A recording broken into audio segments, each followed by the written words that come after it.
Now that we have inner product, and now that we have lengths, one thing that we'd like to do is to define angles, right? And that's how we created angles between vectors, or how we calculated them anyways. So definition 4.1.3, let V with inner product be an inner product space. Let U and V be non-zero elements of V. The angle between U and V is, and we're going to use exactly the same definition we had before, except that wherever there was a dot product, I'm going to use my inner product.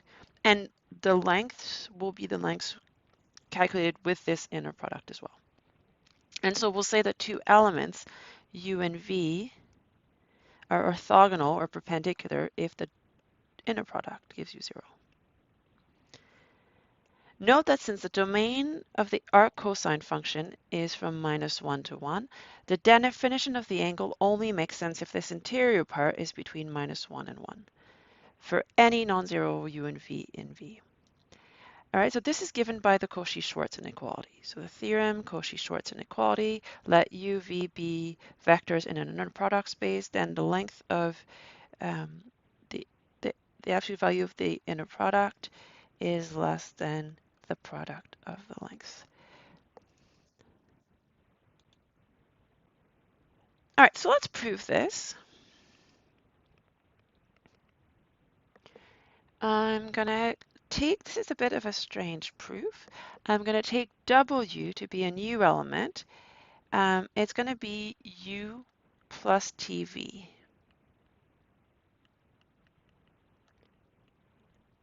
All right, you can even think of it as W of T. So I'm building a new element with U and T, and I'm going to see what happens when I take the dot product of this W with itself. All right, so that has to be a positive number. Now, if I compute it,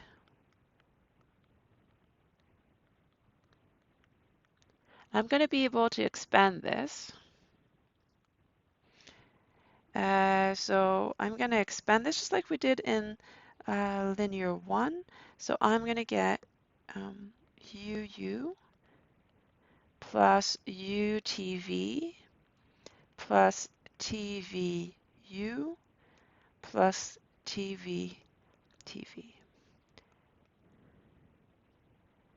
All right, so let me factor all the t's out. I get UU plus T, well, 2T UV plus, and then this term here is, I'm going to have T squared VV. And I know that this is going to be positive because it's an inner product of a vector with itself for any real number T.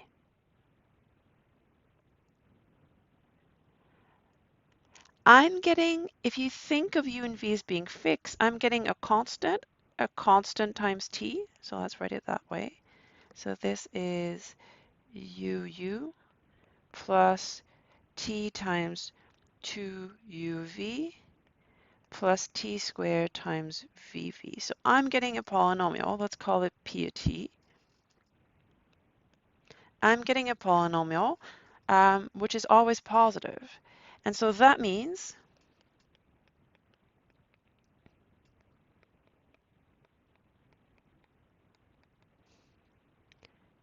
has 0, 1 or no zeros.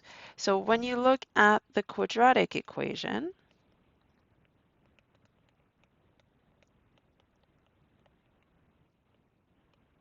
that has to be either one number, which means that this is 0, or no numbers, which means that this is negative. And so b squared minus 4ac has to be less or equal to 0. Okay, this is called the discriminant. If you've seen it before, that's a big delta. This is going to be a negative number. If that means that b squared is less than 4ac, and let's see what we get. Our b is right here. So b squared is 2uv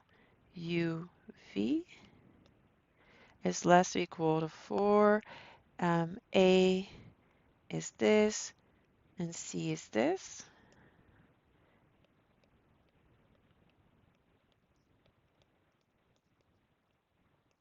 And so what do I get? I get the squared of this times 4 is less equal to 4 times the length of u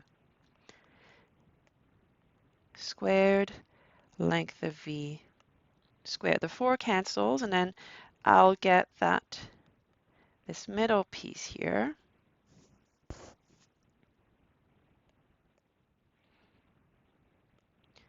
Well, if the square is less than this, that means either, well, it has to be less than this for sure, but it also has to be bigger than the negative, otherwise the square would be bigger.